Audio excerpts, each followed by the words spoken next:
Atua desde 2012 como servidora do município de Nova Iguaçu, sendo 5 anos de atuação no CREAS e desde 2018 na implantação do serviço de acolhimento em família acolhedora.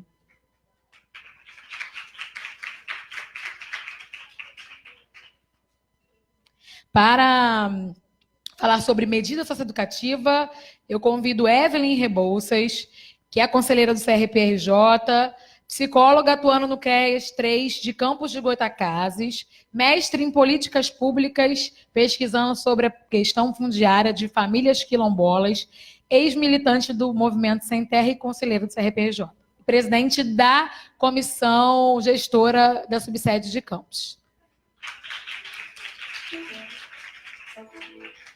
E vou chamar para falar sobre o Centro Pop, Ederton Kemel Rossini, psicólogo, diretor do Centro Pop de Campo dos Goytacazes, possui graduação em psicologia pelo Instituto Superior de Ensino Senza. Ederton?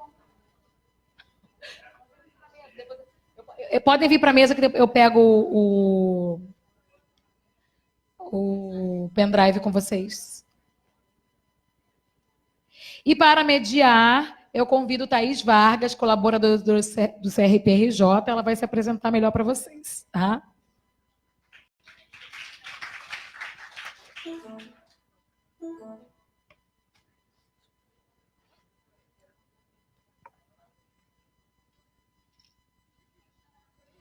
Quem prefere começar? Quem começa? Esqueci o seu nome. Boa tarde. Bom, já que a Juliana pediu para me apresentar, meu nome é Thaís, eu sou psicóloga do município de Itaguaí, servidora, concursada, né? Trabalho num CRAS, Praça Céus. Também trabalho no DEGASE, né, com medida socioeducativa. No momento eu estou numa unidade de internação provisória, que é o Sense Ilha, uma unidade que fica na Ilha do Governador. Vou passar a palavra para a Viviane e aí a gente segue nosso debate do dia. Obrigada. Boa tarde. Primeiro eu queria agradecer a oportunidade de estar aqui. Obrigada, Ju, pelo convite. Meu nome é Viviane, eu sou psicóloga. Eu trabalho desde 2012 no município de Nova Iguaçu, sou servidora do município de Nova Iguaçu. Desde que eu entrei no município, né, eu fui lotada na Proteção Social Especial, 5 anos atuando no CREAS Maquetá, e desde 2018 eu fui convidada para ajudar na implantação do serviço de acolhimento familiar, né, em família acolhedora. Então, a gente está nesse processo desde 2018. Mas hoje eu vou falar aqui sobre a atuação do psicólogo no CREAS, tá? Você pode descer um? Tá. Tem que ir para frente.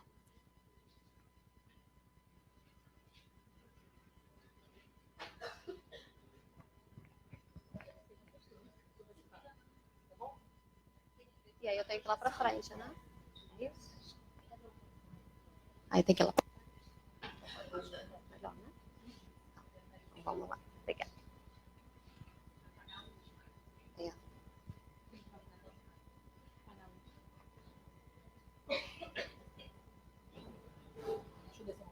Tá.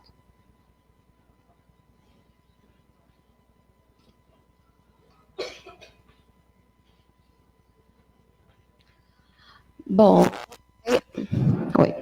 o CREAS, ele compõe, né, a proteção social de média complexidade, né, o Centro de Referência Especializado de Assistência Social. Pode passar. Ele é uma unidade pública estatal, né, de prestação de serviços especializados voltados para a violação de direitos. O PAEF, ele é um serviço, né, é um dos serviços ofertados dentro do CREAS, né? E eu vou falar especificamente de PAEF, que é onde eu tive a minha maior experiência dentro do CREAS. Né? Ele é um serviço de proteção e atendimento especializado a famílias e indivíduos. Ele oferta apoio, orientação e acompanhamento especializado a famílias e indivíduos em situação de ameaça ou violação de direitos. Você vai ter que descer mais um pouquinho. Eu acho que não vai. Isso. Ih, vocês ficaram escondidos. Ele atua na promoção de direitos, na preservação e no fortalecimento de vínculos familiares, comunitários e sociais e no fortalecimento da função protetiva da família. Bom, o que mais chama a atenção do trabalho no CREAS ele oferece um serviço especializado, porém, ele lida com uma gama imensa de demandas, né? E quais as demandas são, né? É violência física, psicológica, sexual, negligência, afastamento do convívio familiar devido à aplicação de medida socioeducativa ou medida de proteção, né? Que é o acolhimento, tráfico de pessoas, situação de rua, trabalho infantil, discriminação e decorrência da orientação sexual, dentre outras violações de direitos. E qual o objetivo do trabalho no CREAS, mais especificamente no PAEF? Né? É contribuir para o fortalecimento da família, né, no desenvolvimento da sua função protetiva, isso é o básico. A gente, dentro do CREAS, a gente vai trabalhar sempre com foco na família, entendendo a importância de fortalecer, né, essa função protetiva, processar a inclusão das famílias no sistema de proteção social e nos serviços públicos, conforme a necessidade, contribuir para restaurar e preservar a integridade e as condições de autonomia dos usuários, contribuir para romper com padrões de violadores de direitos no interior da família, contribuir para a reparação de danos e da incidência de violação de direitos e prevenir a reincidência de violação de direitos. Pode passar. Então, no CREAS, a gente tem um binômio, né? A gente sempre vai estar atuando frente a esse binômio. Violação de direitos, né? Que a gente viu que é uma gama imensa, né, de demandas, versus atendimento especializado. E nesse interim, né, uma coisa que eu me questionava muito quando eu atuava dentro do CREAS o psicólogo, ele tem uma atuação generalista ou uma atuação especialista? Né? Eu não pretendo aqui responder, é mais uma questão para que a gente pense, né? Para quem tem interesse ou quem atua dentro do SUAS, pensar sobre isso, né? Qual é a nossa atuação dentro desse sistema? O público-alvo do CREAS sempre vai ser sujeito em situação de risco pessoal e social com direitos violados. Né? Eu vou trazer um caso para vocês, para que a gente possa vislumbrar um pouco essa questão da gama de violação de direitos que envolve os casos do CREAS. Né? É o caso da família da senhora Maria, né, o nome fictício. A senhora Maria é mãe de 4 filhos, entre 5 e 12 anos. Né? A Maria, ela se separou dos 2 companheiros, filhos dos seus pais dos seus filhos, né, por uma série de violações de direitos, dentre elas violência física e violência psicológica contra ela e contra as crianças. Né? Então, Maria se separa, vai viver com as 4 crianças, né, num quartinho, né, e precisa pagar suas contas e sustentar seus filhos. Não recebe pensão alimentícia, porque os 2 companheiros, os 2 ex-companheiros sumiram e ela não teve acesso à política na defensoria para entrar com processo de pensão, então ela não recebe pensão alimentícia.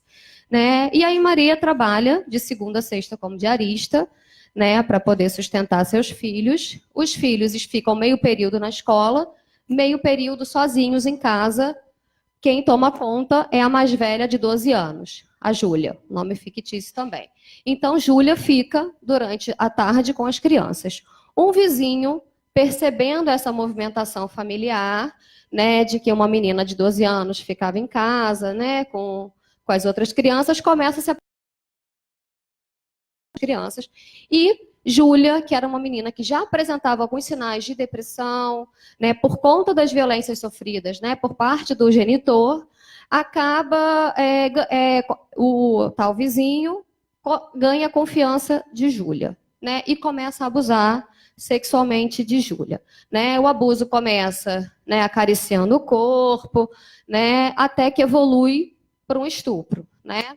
E nesse momento da penetração, Júlia grita, e aí era uma vila, né, de casas muito próximas, e aí em função da dor ela grita, e aí os vizinhos tomam conhecimento da situação do abuso, conselho tutelar é acionado e o conselho tutelar, né, encaminha o caso para o Ministério Público e a promotoria solicita que o juiz da Vara da Infância e Juventude entre com o processo de destituição do poder familiar, tanto em relação a Júlia quanto em relação às crianças menores. E a promotoria encaminha o caso para o CREAS, né, solicitando acompanhamento e relatório trimestral. Então, esse caso chegou no CREAS pelo abuso sexual, né? Só que antes disso, N violações de direito já estavam acontecendo nessa família. Então, se a gente olha apenas para a demanda que nos chega, a gente fica com o olhar muito fragmentado. E se a gente visa apenas, não, eu vou olhar para a Júlia, porque ela foi abusada, deve estar com vários traumas, e esquece o resto, a família, né, a falta de acesso à política pública dessa família, que levou Maria a ter que deixar as filhas sozinhas em casa. Maria foi acusada de negligência, por isso o pedido de destituição do poder familiar. Só que se a gente para analisar, a negligência aí, talvez mais do Estado, né? Porque Maria precisava sustentar seus filhos, né? Então ela precisava o quê? De repente uma creche, uma rede de apoio que lhe desse suporte para que ela pudesse trabalhar, né? Então, assim como Maria, N famílias passam por essa situação. Então, o caso apresentado, ele expressa essa complexidade das situações atendidas pelos profissionais que atuam no CREAS, né? Um sujeito que chega para atendimento especializado no CREAS é um sujeito cheio de marcas e de uma história de vida singularmente sofrida. São sujeitos históricos, determinados por condicionantes sociais, econômicos, biológicos e psicológicos, que extrapolam muito o seu universo particular. Então, para atender essa diversidade, a gente precisa questionar sobre a própria constituição do saber psicológico, que tem suas bases fundadas em teorias marcadamente individualistas e num discurso clínico, né? Eu me formei na UFRJ e a minha formação foi basicamente clínica. Quando eu fui atuar, né, quando eu passei no concurso de Nova Iguaçu, que eu escolhi trabalhar na assistência, eu pouco conhecia desse universo, né? Então, a gente precisa romper esse paradigma de olhar o sujeito como um sujeito individual. É um sujeito que precisa estar contextualizado. Então, o desafio a ser perseguido pelos profissionais que atuam no CREAS é superar a situação de violação de direitos instauradas em casos concretos. Eu acho que isso é o mais importante. A complexidade dos problemas vivenciados impõe a necessidade de integrar os diversos atores sociais, privilegiando uma ação em rede. Não tem como trabalhar dentro da assistência se não for de forma intersetorial. São casos complexos que nos demandam uma articulação dentro do território, E essa articulação ela é fundamental para fortalecer as possibilidades de inclusão da família em uma organização de proteção que possa contribuir para a reconstrução da situação vivida. E além de trabalhar de forma intersetorial, de modo a que a família consiga ter acesso a diversas políticas públicas, na saúde, educação, segurança pública, a gente também precisa aprender a trabalhar de forma interdisciplinar. No CREAS, o trabalho geralmente é sempre de dupla. Se preconiza que se trabalhe psicólogo junto com o serviço social, porque o olhar do psicólogo ou o olhar do serviço social, sozinhos, isolados, não vai ser capaz de dar conta daquela situação.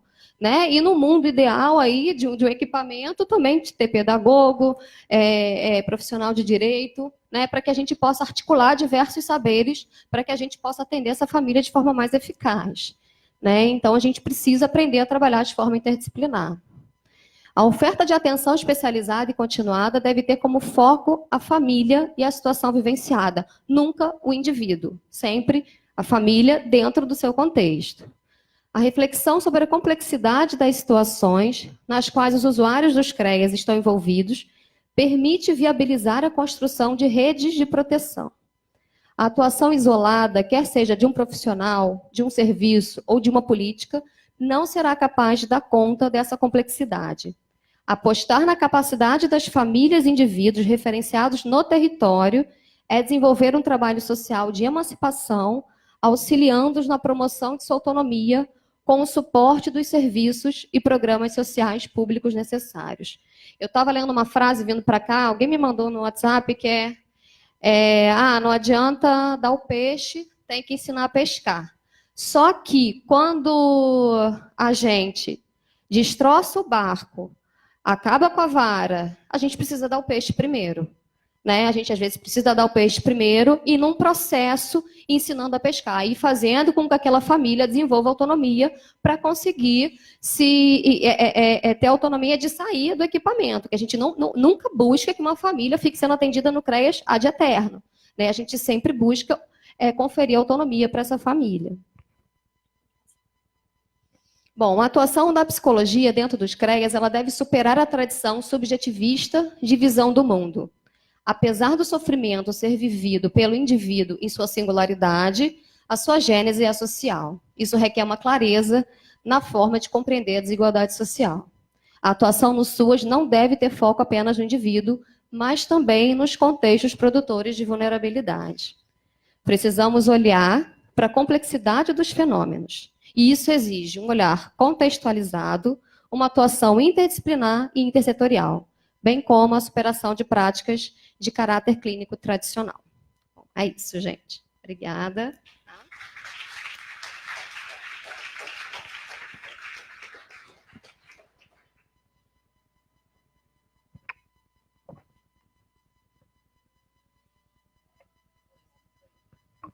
Então, vou passar a palavra para a Evelyn. Você também vai apresentar o slide.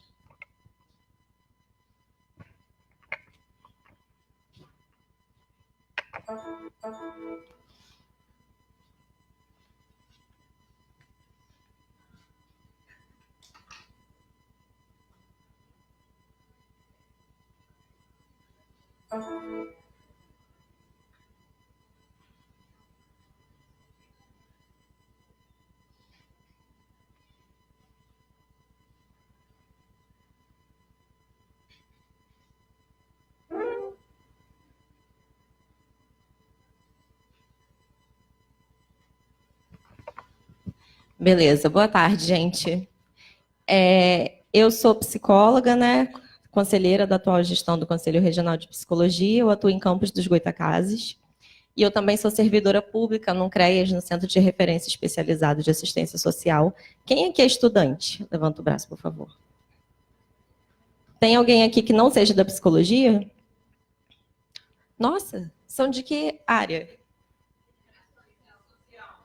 Ah, legal. Bacana ter os nossos colegas assistentes sociais aqui. Campos, nessa gestão tanto do Conselho de Psicologia lá em Campos, né, até por eu ser servidora também da assistência, quanto pelo perfil dos nossos colaboradores, nos últimos 3 anos a gente fez várias ações no âmbito da assistência social. A Juliana teve presente, a Mônica, que estava aqui de manhã, também tiveram presentes nos eventos que a gente tem feito, em cursos que a gente fez em parceria com a UF.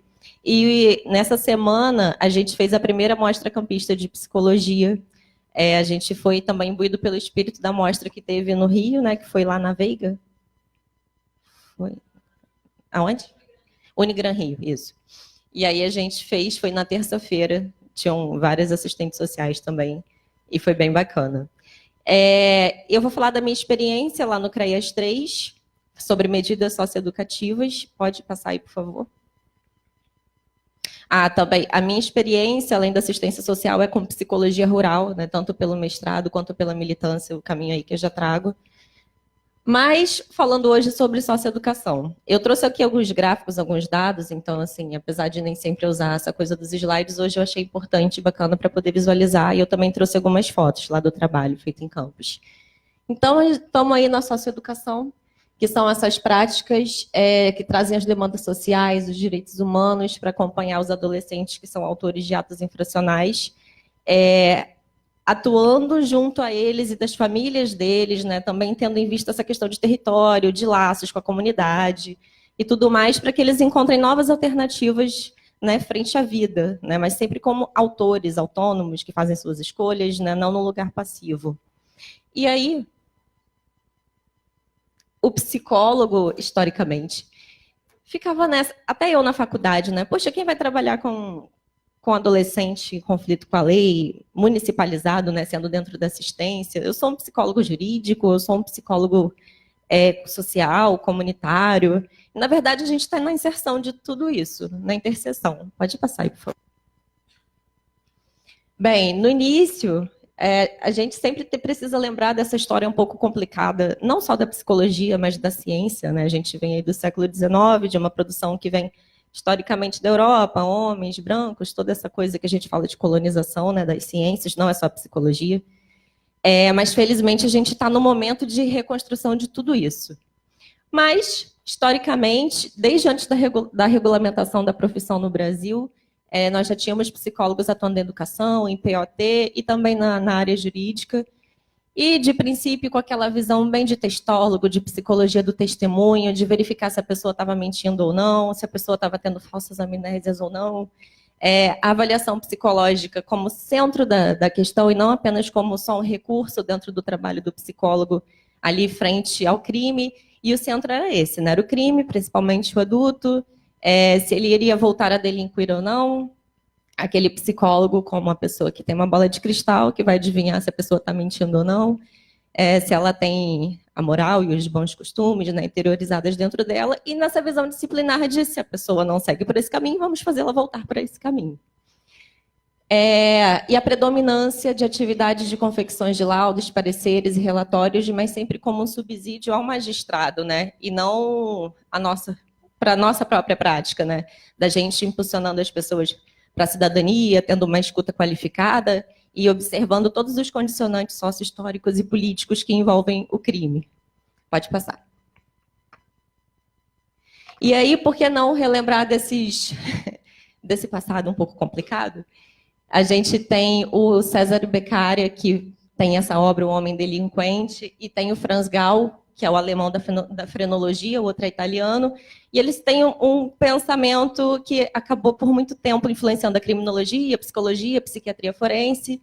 O Lombroso, ele estudando cérebro de delinquentes, entre aspas, vivos e também por autópsia, né, após as suas mortes, o que ele queria trazer? Um estudo científico da criminologia, partindo do pressuposto de que a criminalidade era algo biológico e identitário. Então, haveria um criminoso nato, né? Um delinquente que, por hereditariedade, por uma questão biológica, por predisposições, já seria uma pessoa criminosa.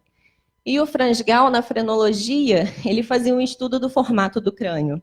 Assim, tem uma questão importante que foi um princípio de você conseguir ver que é o cérebro que está determinando comportamentos. Só que ele fazia uma coisa que assim, não tinha uma observação empírica que comprovasse nada, assim, é uma falsa ciência, que pelo formato do crânio você deveria ter ali um cérebro que tinha órgãos correspondentes a comportamentos e que se determinados órgãos ali localizados fossem mais expandidos, isso teria a ver com seu comportamento, com sua personalidade e também com a sua predisposição para uma delinquência. Então ele dizia que nos delinquentes existiria um órgão do roubo, um órgão da morte, que seriam partes mais desenvolvidas, né, do cérebro da pessoa, que teriam esses formatos maiores, esses caroços, coisas assim, né, de grosso modo. Pode passar. E, inclusive, a frenologia ela foi usada muitas vezes em campos de concentração para criar perfis psicológicos de judeus, de homossexuais, de ciganos, de comunistas. Também foi usado em períodos de neocolonização para justificar que, por exemplo, negros teriam um cérebro menos desenvolvido, sendo visivelmente, notadamente racista contra minorias em geral. Então, a gente vê esse uso da ciência a partir de uma ideologia dominante, tentando expropriar outros povos de seu poder. Bem, no Brasil, falando agora de uma questão mais legislativa, o primeiro código que a gente teve para assistência dos adolescentes e das crianças, e nesse período ainda nem usava essa nomenclatura, era tudo menor de idade. E aí é bom a gente sempre chamar atenção para não usar essa palavra menor por conta de toda a carga sócio-histórica que ela traz. O primeiro instrumento a prever normas de assistência e proteção foi o Código de Menores. Ele era de 1926. E o objeto dele era tanto o menor abandonado quanto o menor delinquente. Então, você não tinha nenhuma diferença entre o que seria uma medida protetiva para a proteção da criança e do adolescente e nem do que seria para a responsabilização do adolescente que cometeu algum ato infracional. Era tudo misturado. E aqui ele vem descrevendo quem é essa criança, esse adolescente que deveria ser o objetivo, né, desse código. Lá no artigo 26. São aqueles que não tenham habitação certa, nem meios de subsistência por serem seus pais falecidos, desaparecidos ou desconhecidos, ou por não terem tutor ou pessoa sob cuja guarda vivam. Que se encontrem eventualmente sem habitação certa, nem meios de subsistência, devido à indigência, enfermidade, ausência ou prisão dos pais, tutor ou pessoa encarregada de sua guarda. Quarto, que vivam em companhia de pai, mãe, tutor ou pessoa que se entregue à prática de atos contrários à moral e aos bons costumes. Bem moralista. Que se encontrem em estado habitual de vadiagem, mendicidade ou libertinagem. E aí também o controle da vida sexual das pessoas, né? Que frequentem lugares de jogo ou de moralidade duvidosa, ou andem na companhia de gente viciosa ou de má vida. Aí teve uma colega que até perguntou, será que alguém aqui de nós iria sobrar? Tá todo mundo aqui? Pode passar. Então, trazendo um breve histórico dos principais marcos dessa política, né, voltada para criança e adolescente. Em 41, foi criado o Serviço de Atendimento ao Menor, o antigo SAM, que a gente ouve falar um pouco, né, hoje em dia, assim, longe nas lembranças. Não possuía nenhum caráter de assistência, só de repressão. Vem o golpe militar, se extingue o SAM e vem as antigas FUNABENs, que eram as Fundações Nacionais de Bem-Estar do Menor, que de bem-estar não tinha nada. Uma visão militar que considerava os menores infratores como uma questão de segurança nacional. Era aquela visão do trombadinha, que ficava na praça, saía correndo, levava a bolsa das senhoras.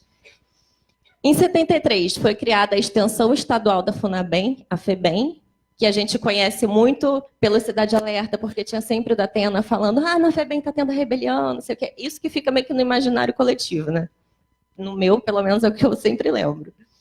Em 79, foi promulgado o novo Código de Menores, no mesmo ano de comemoração do Ano Internacional da Criança, e você tem um ano super importante, né, que seria de uma movimentação a nível mundo importante para a criança, e o Brasil andando assim, nesses passos lentos.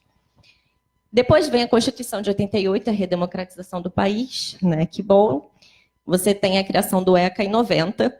Em 91, tem o Conselho Nacional dos Direitos da Criança, o famoso CONANDA. E aí a gente começa a ver com alguma positividade que as coisas foram melhorando. Principalmente que você vem aí com SUAS, você vem com o SINASE, são todas políticas muito recentes, mas que têm uma visão revolucionária, né, de como você deve tratar essas crianças e esses adolescentes. Pode passar. Nessa visão do adolescente como perigoso e como trombadinha, eu trago um trecho aqui do Capitães de Areia, do Jorge Amado, logo no início, na página 4. As aventuras sinistras dos Capitães de Areia. A cidade infestada por crianças que vivem do furto. Urge uma providência do juiz de menores e do chefe de polícia. Ontem houve mais um assalto. Já por várias vezes o nosso jornal, que é sem dúvida o órgão das mais legítimas aspirações da população baiana, tem trazido notícias sobre a atividade criminosa dos Capitães da Areia, nome pelo qual é conhecido o grupo de meninos assaltantes e ladrões que infestam a nossa urbe. Essas crianças que tão cedo se dedicaram à tenebrosa carreira do crime não têm moradia certa, ou pelo menos a sua moradia ainda não foi localizada. Como também ainda não foi localizado o local onde escondem o produto dos seus assaltos, que se tornam diários, fazendo jus a uma imediata providência do juiz de menores e do doutor-chefe de polícia. E o triste é ver que até hoje você tem notícias que têm esse mesmo jargão, né? Essa mesma coisa pesada. Passa, por favor. E aí você tem, no mesmo livro, é muito legal, gente. Se vocês não leram, assim, tendo essa perspectiva da criança e do adolescente, é muito legal de ver. E o legal é que eu li depois que eu já tinha entrado no CREAS, né? Então a visão já foi assim, nossa! A resposta da mãe de um adolescente internado no reformatório. Eu queria que seu jornal mandasse uma pessoa para ver o tal reformatório, para ver como são tratados os filhos dos pobres, que têm a desgraça de cair nas mãos daqueles guardas sem alma. Meu filho Alonso teve lá 6 meses, e se eu não arranjasse tirar ele daquele inferno em vida, não sei se o desgraçado viveria mais 6 meses. O menos que acontece para os filhos da gente é apanhar 2 e 3 vezes por dia.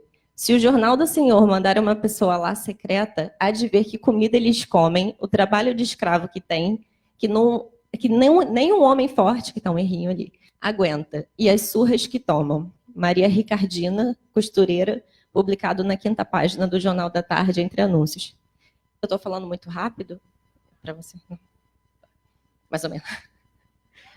Tranquilo. Pode passar. E aí vem, né, o que muda com o SINASE.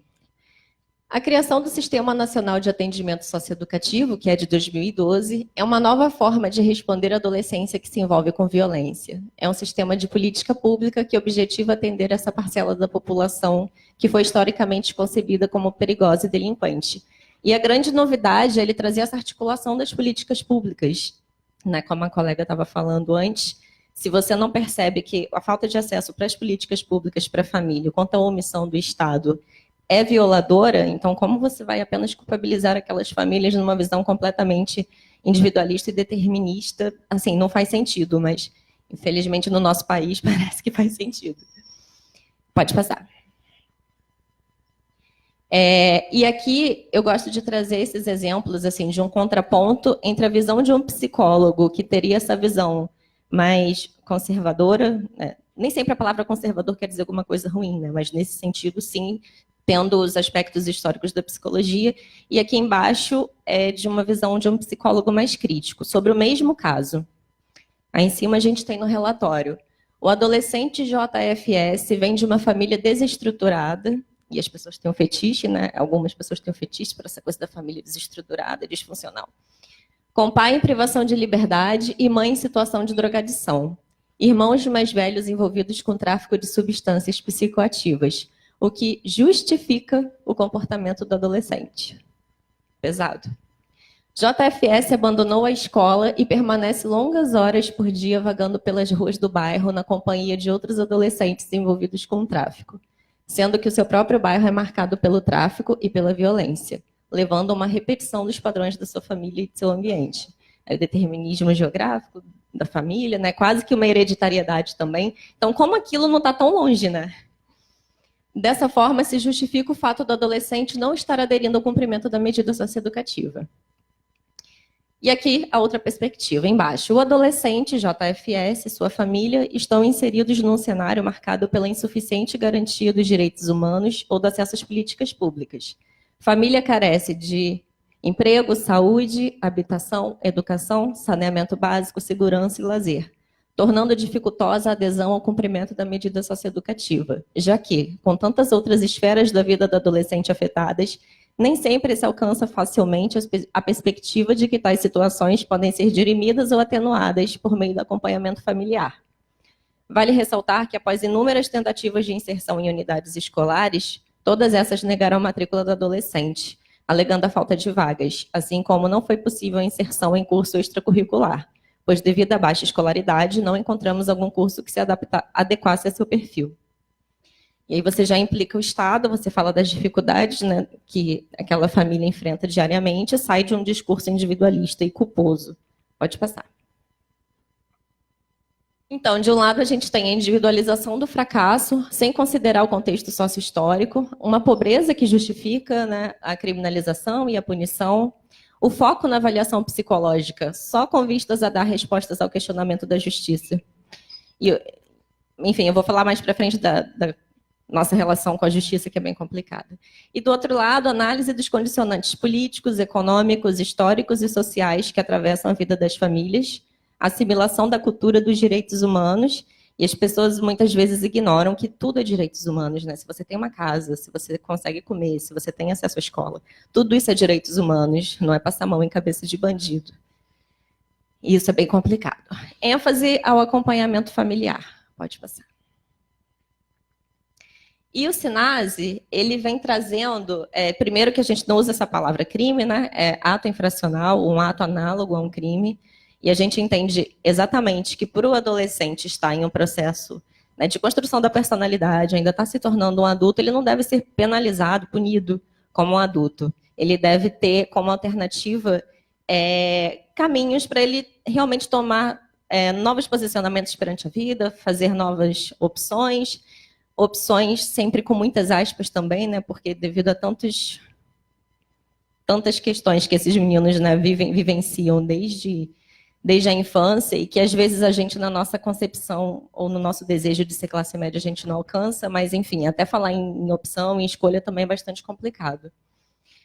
Mas existiriam 5 formas de responsabilizar os adolescentes após ele, né, cometer um ato infracional. Ele poderia receber uma advertência, mais ou menos como um puxão de orelha assim, do juiz ali na audiência. Ele pode ser obrigado a reparar o dano que ele causou, de repente, se ele quebrou alguma coisa, se ele pegou alguma coisa, devolver. Ele pode receber uma internação, está lá em cima na direita. Internação é quando ele perde a liberdade dele, ele fica numa instituição e não pode sair.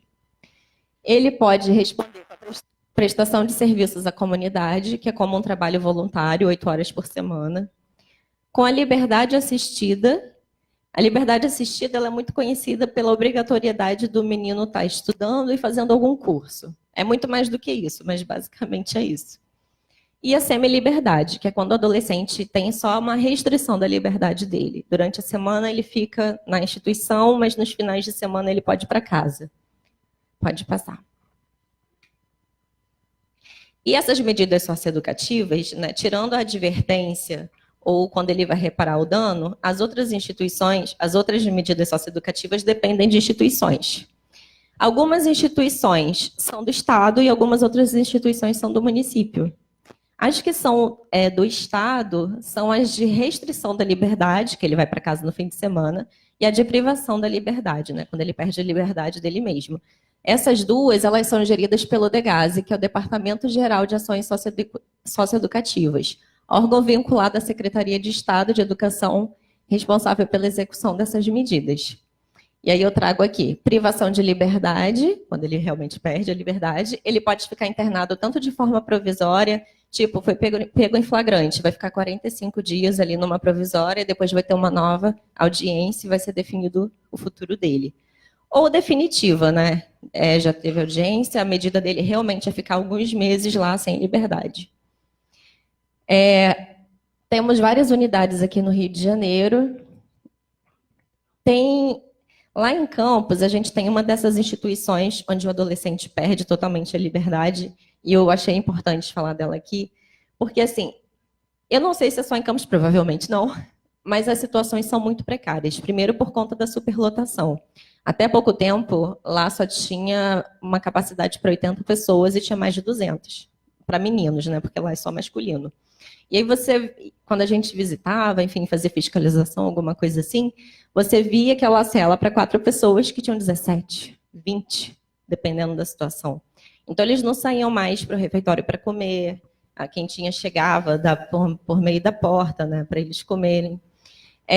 Casos de muitos roedores, doenças de pele, respiratória, teve casos de menino que morreu por meningite, teve casos de violência sexual, de agente socioeducativo contra o menino, vira e mexe, essas coisas a gente ouve, né, acontecer.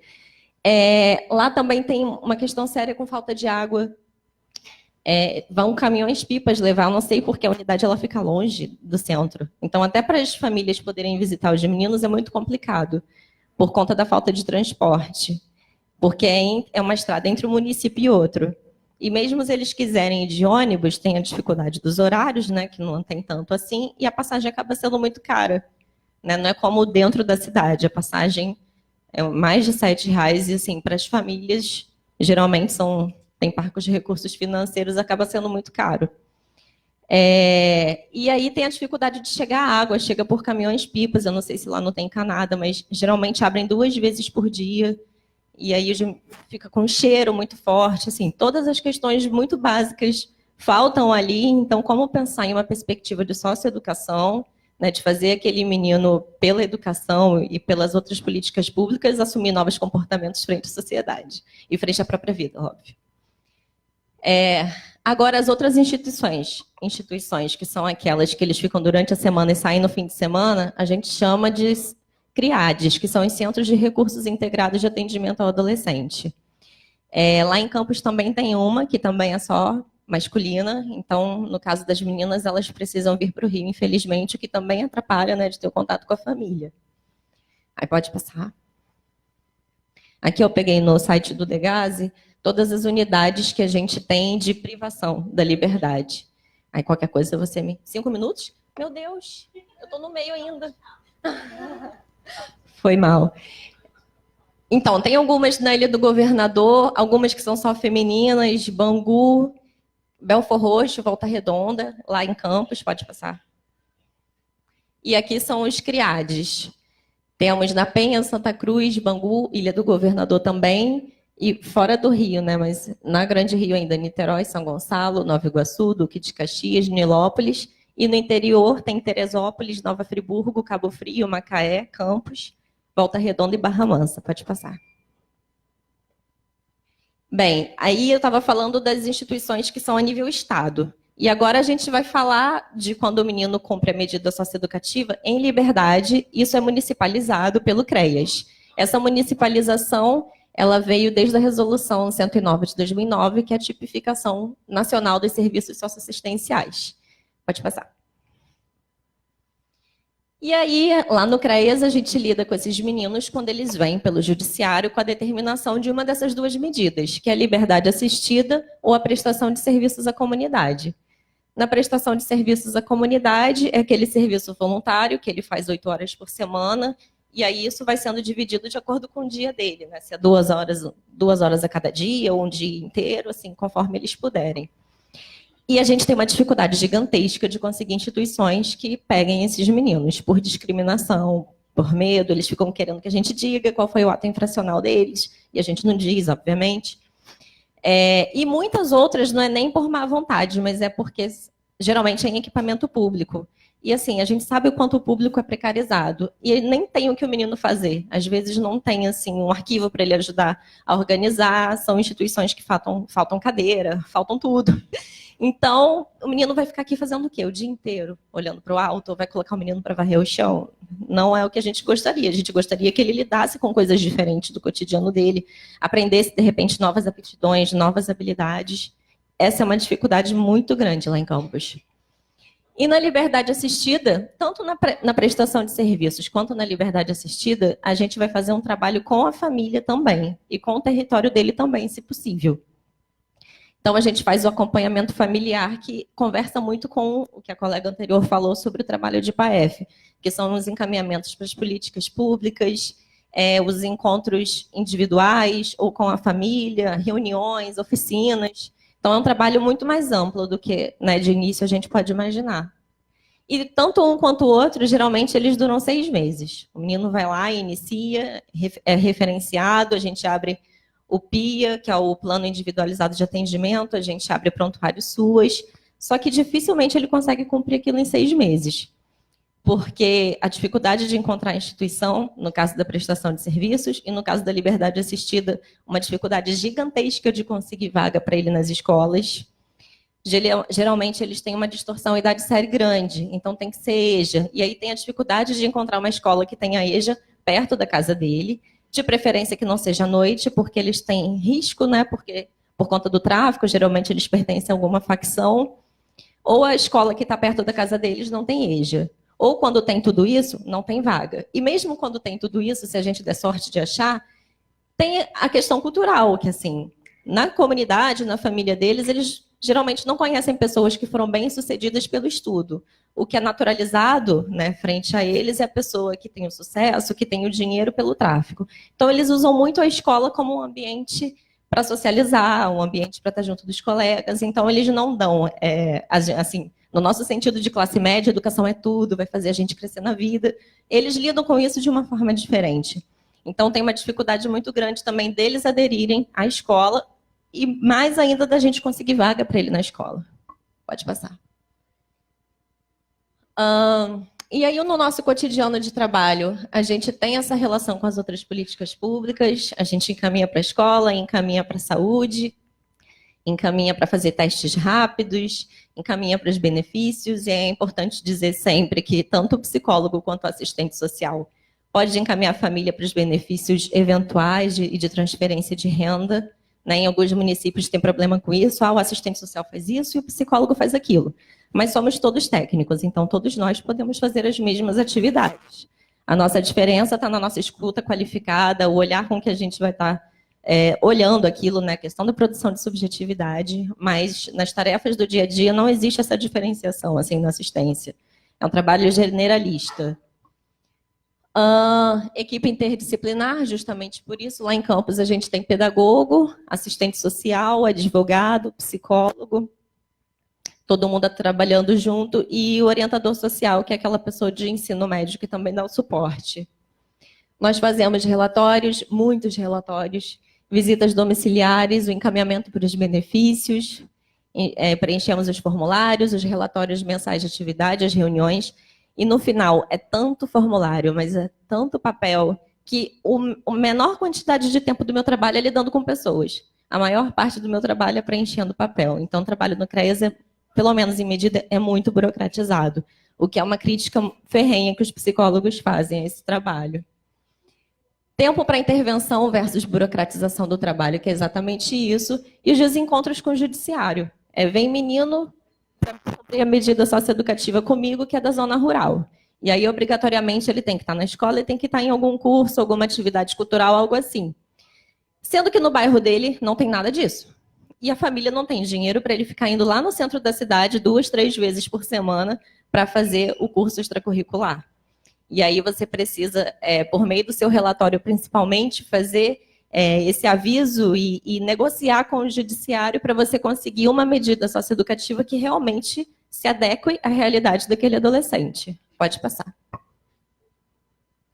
E aqui é a quantidade de coisas que a gente, técnico de referência, tanto psicólogo quanto assistente social, pode fazer no trabalho no CREAS com medida socioeducativa. A gente nem sabe que pode fazer isso tudo, mas a gente faz. Pode passar. Eu já estou constrangida, porque eu passei muito do tempo.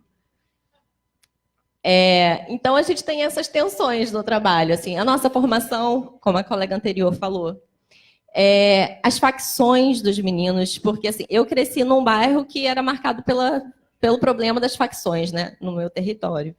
Só que quando você vai trabalhar, você não imagina que isso vai atravessar de uma forma tão forte o seu trabalho, do tipo, no dia da reunião com os meninos, hoje vai ser só dos meninos que são da ADA, dos amigos dos amigos. Amanhã vai ser só com os meninos do TCP, do Terceiro Comando Puro. E é muito interessante. Uma das primeiras perguntas que a gente faz é: qual é a sua facção? Para a gente saber o que pode ou não pode fazer, qual curso que ele pode ou não pode fazer, qual escola que ele pode ou não pode frequentar, por conta do caminho. E é uma coisa tão absurda, porque tem os condomínios populares, né, lá em Campos, as casas populares. E não foi feito um estudo, ou isso foi simplesmente ignorado, porque eles pegaram pessoas que eram de bairros de facções opostas e botaram no mesmo condomínio. Então, tem menino que mora nessa rua, que é a ADA, mas todas as ruas em volta são TCP. Ele não pode pegar um ônibus para ir no centro da escola, ele não pode ir no cinema, ele não pode ir no shopping, ele não pode ir no centro. Ele literalmente vive em uma rua.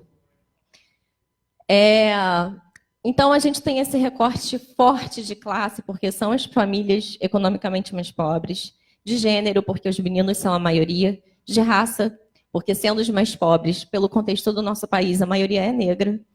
E a questão da diversidade sexual também, porque quando temos meninos ou meninas trans, acaba sendo ainda pior, por conta de discriminação que às vezes ele sofre no próprio equipamento, porque você não tem profissionais que passaram por uma capacitação bacana, e dentro das instituições. Os meninos, as travestis, por exemplo, quando elas vão ficar internadas, geralmente elas precisam ficar numa cela assim, separada dos outros, que eles têm o preconceito.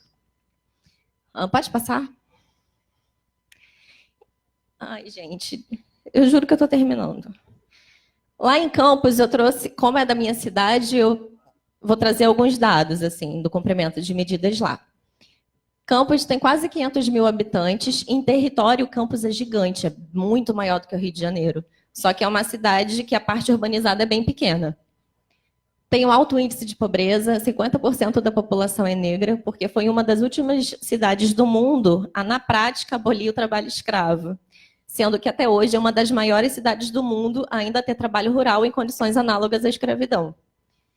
É a cidade que mais recebe royalties do petróleo, do Rio.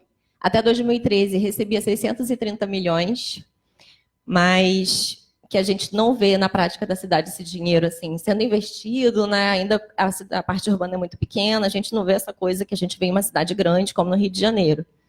Níveis de homicídio são altíssimos, é o 31º lugar nacional e o 3º lugar dentro do Rio, e no mundo nós somos a 39ª cidade mais violenta do mundo.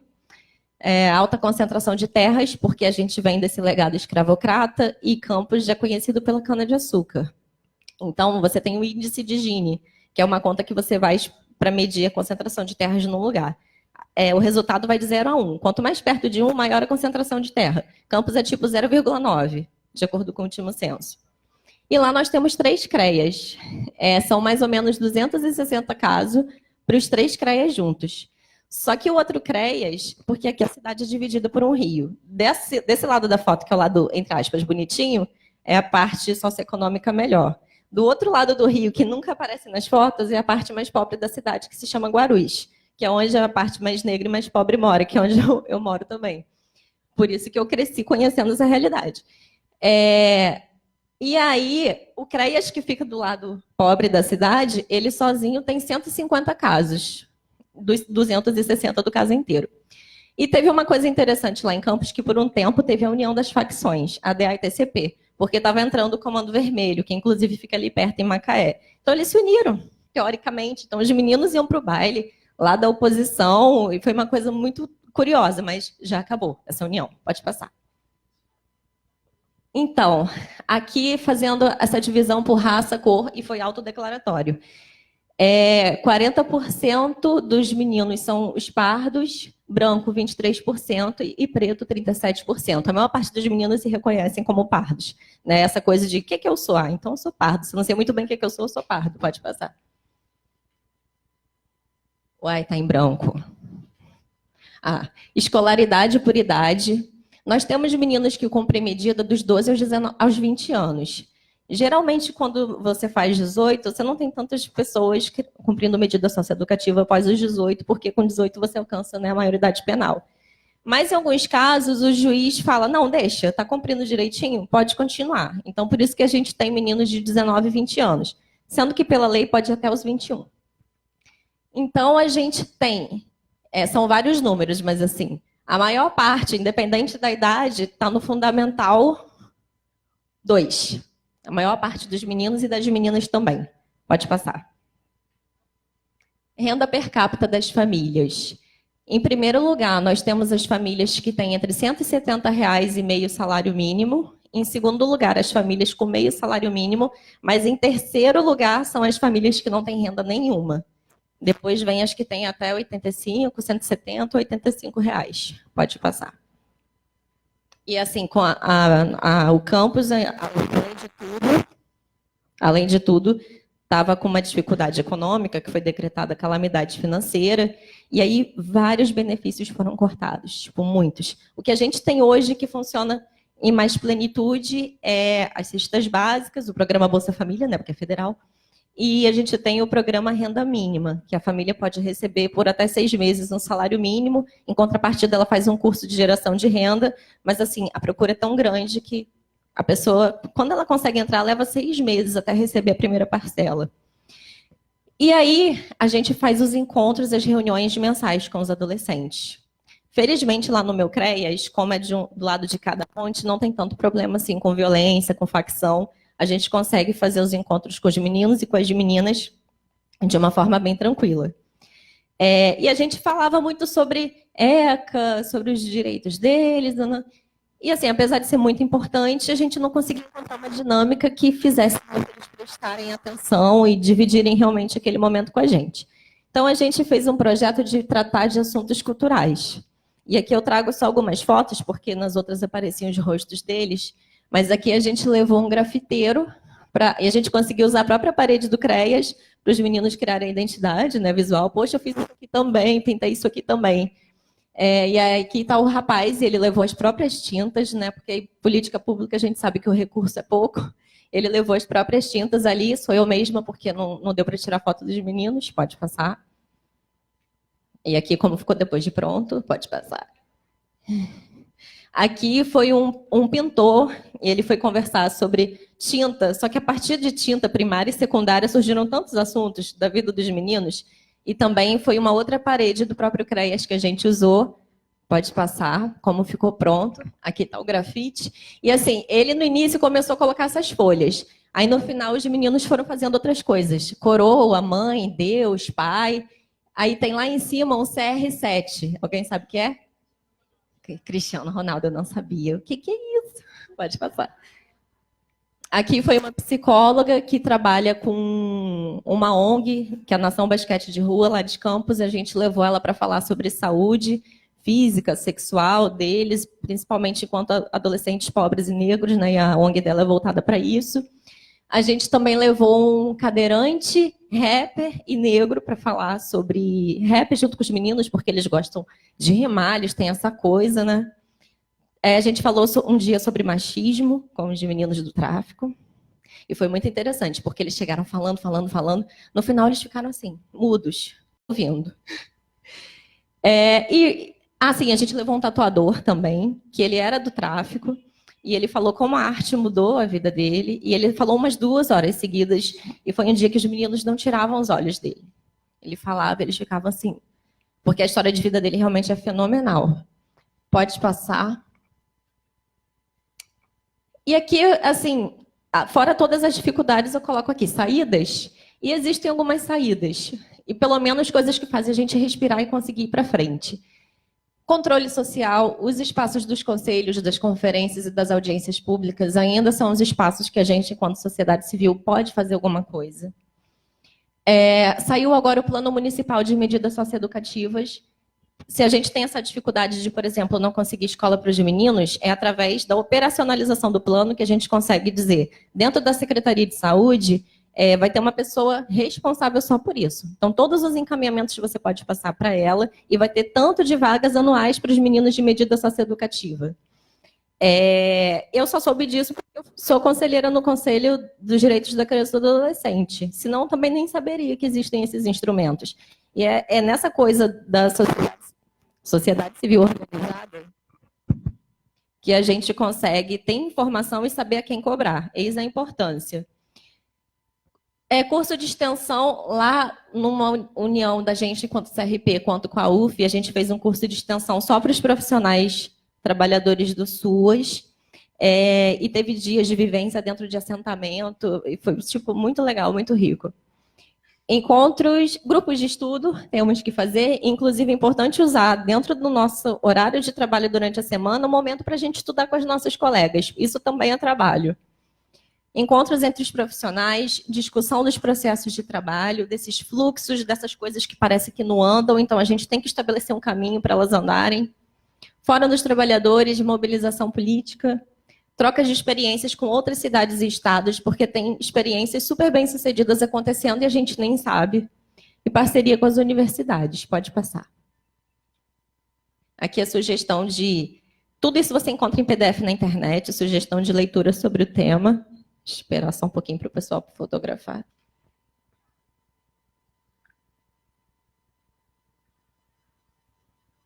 Pode passar.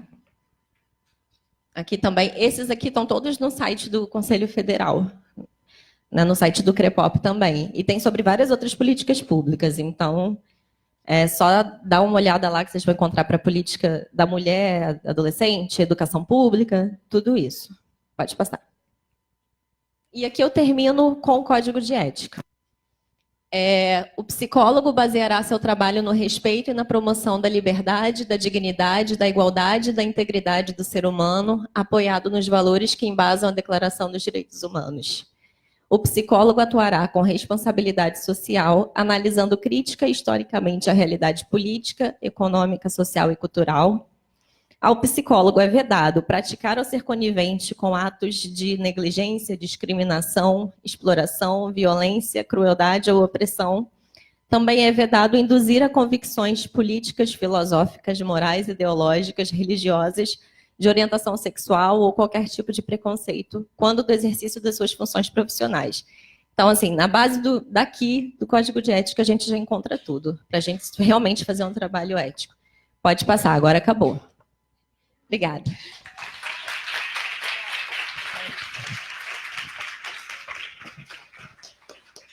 Obrigada, Evelyn.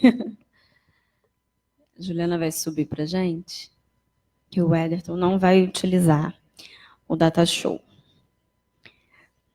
Bom, eu vou ter que controlar mais, até porque você está perto de mim. Uma boa tarde a todas e todos. Meu nome é Ederton, sou psicólogo, colaboro com o Conselho Regional de Psicologia, lá na subsede do Norte Noroeste Fluminense, que fica em Campos. A Evelyn é nossa presidente da comissão gestora. Além disso, também colaboro com a Comissão Regional de Psicologia e Políticas Públicas, na qual possibilita também eu estar em alguns espaços de controle social, como o Conselho Municipal de Assistência Social, e também o Comitê Intersetorial de Acompanhamento e Monitoramento para a População em Situação de Rua. Além disso, eu estou coordenador do Centro de Referência Especializado para a População em Situação de Rua, o Centropop, há pouco tempo, tem uns 2 meses e meio. Antes disso, eu estava psicólogo, técnico de referência num serviço de acolhimento institucional para adultos e famílias, que é a Casa de Passagem. Trabalhei em torno de 1 ano e meio lá. Antes, agradecer pelo convite, pela possibilidade de estar aqui dialogando um pouco sobre população em situação de rua, sobre o trabalho no Centropop. É uma honra estar aqui dialogando com vocês. O Centropop tem sido um desafio. Estou na função de coordenador, mas não deixo de ser psicólogo. Então, eu sou um psicólogo que está coordenador no equipamento. Temos a equipe técnica, sim, temos 9 técnicos de nível superior, temos os orientadores sociais, temos a equipe de limpeza, segurança. O Centropop, ele é um equipamento público, estatal, da assistência social, de média complexidade, tipificado pela Resolução 109 do Conselho Nacional de Assistência Social, conhecido como a Tipificação Nacional dos Serviços Socioassistenciais. E o Centropop, ele executa, tem o serviço carro-chefe, que é o serviço especializado para a população em situação de rua, e também alguns Centropops executam o serviço especializado em abordagem social. Esses 2 serviços são executados atualmente na unidade que eu estou trabalhando. O serviço especializado para a população em situação de rua é o serviço executado dentro do equipamento. O equipamento ele funciona de 7 da manhã às 18 horas. E de 17 horas até as 22 horas tem uma outra equipe que está presente no território, ela está nas ruas, executando o serviço especializado em abordagem social. Então, normalmente é um técnico de nível superior, 2 orientadores, que diariamente estão nas ruas. O serviço de abordagem social, ele tem como objetivo também, inicialmente, estabelecer vínculo com esses sujeitos que estão em situação de rua, entender o motivo, a trajetória de vida, qual a demanda, os planos para o futuro dessa pessoa, assim como ofertar o serviço do Centropop. O Centropop, lá onde eu trabalho, ele oferece alimentação, café da manhã, almoço, lanche da tarde, higiene pessoal, local para lavagem, secagem de roupas. Temos o serviço de guarda-pertences. Além disso, a equipe técnica realiza diversos encaminhamentos para as demais políticas públicas, não só socioassistenciais, mas como educação, saúde, habitação, trabalho e renda e as demais. Eu quero até, acho que uma coisa que eu vim um pouco engasgado para falar, que foi uma situação que até aconteceu ontem, e isso mexeu bastante comigo. Acredito que sirva até de alerta para os demais municípios, os 92 municípios aqui do estado. Não tenho dúvida que está relacionado a uma fala fascista desse sujeito que está governando o estado do Rio de Janeiro. Ele deu uma declaração dizendo que deseja e que vai internar as pessoas que estão em situação de rua, que não têm autodeterminação e que fazem um uso problemático de substâncias psicoativas. E alguns municípios já têm realizado ações nesse sentido. E ontem, curiosamente, durante o dia, eu recebi uma mensagem da minha gerente passando um número de um sujeito para qual eu deveria entrar em contato, porque ele gostaria de realizar uma ação junto com o Centropop. E eu não sabia quem era, tinha lá o nome do sujeito na frente, segurança, e eu logo liguei para ele, entendi que é o secretário municipal de segurança pública, e aí liguei, me identifiquei enquanto coordenador do equipamento, perguntei, né, por qual motivo e o que seria exatamente essa ação que ele estaria manifestando o desejo de estar junto do Centropop.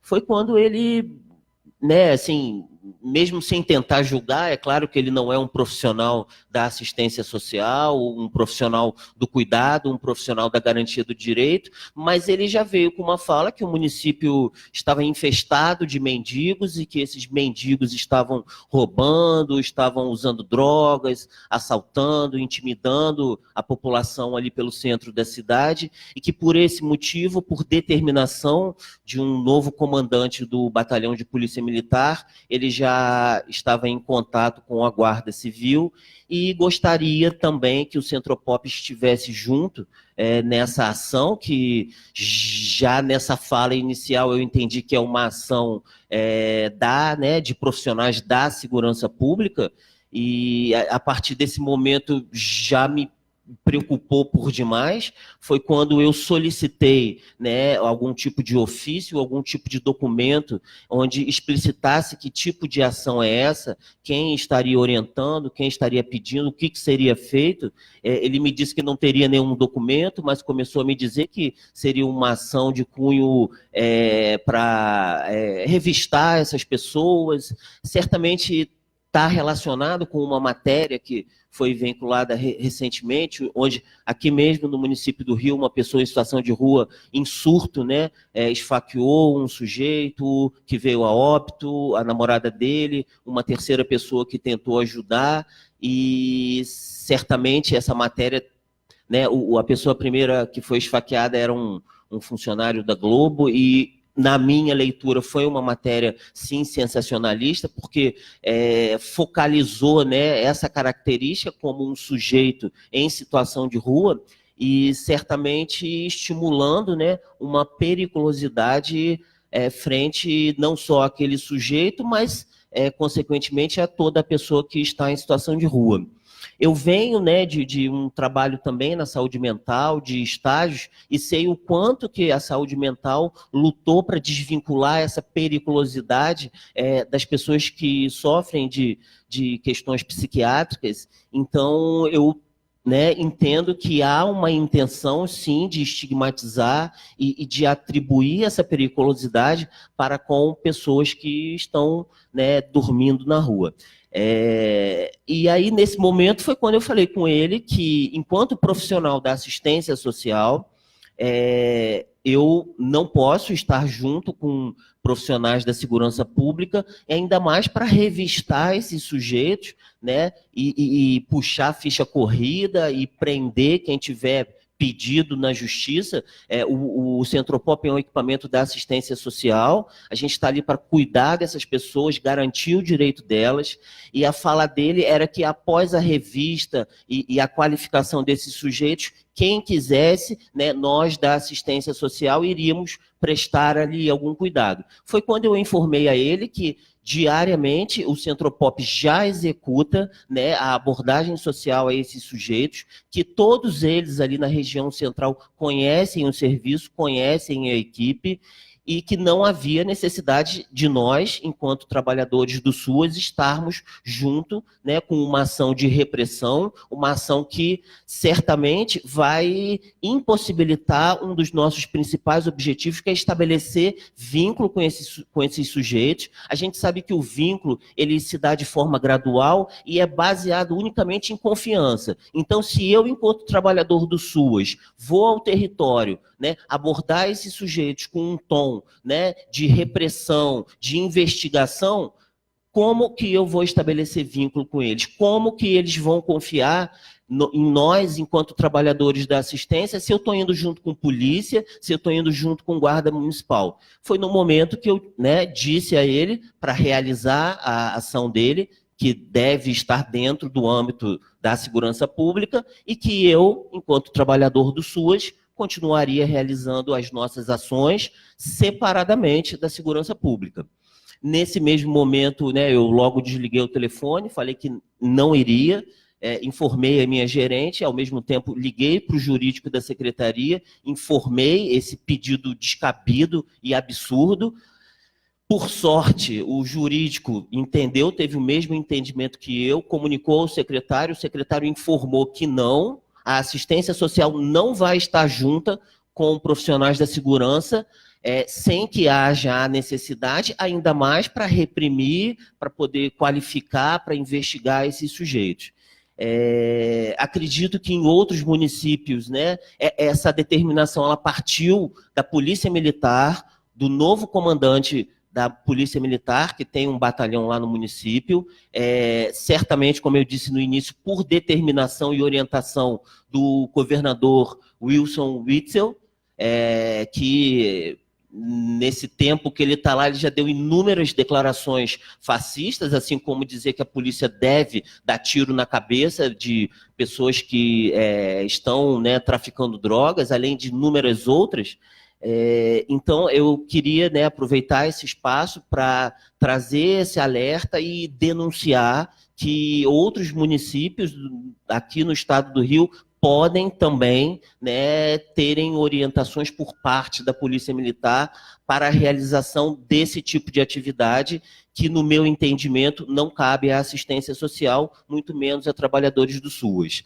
Há uns 2 meses atrás, eu tive contato com a secretária municipal do município de Macaé, quando ela me informou que lá houve uma ação que a Polícia Militar parou um ônibus na frente do Centropop, na hora do almoço, pegou em torno de 60 pessoas que estavam lá almoçando, botaram todas dentro do ônibus da Polícia Militar, levaram para a delegacia e fizeram o quê?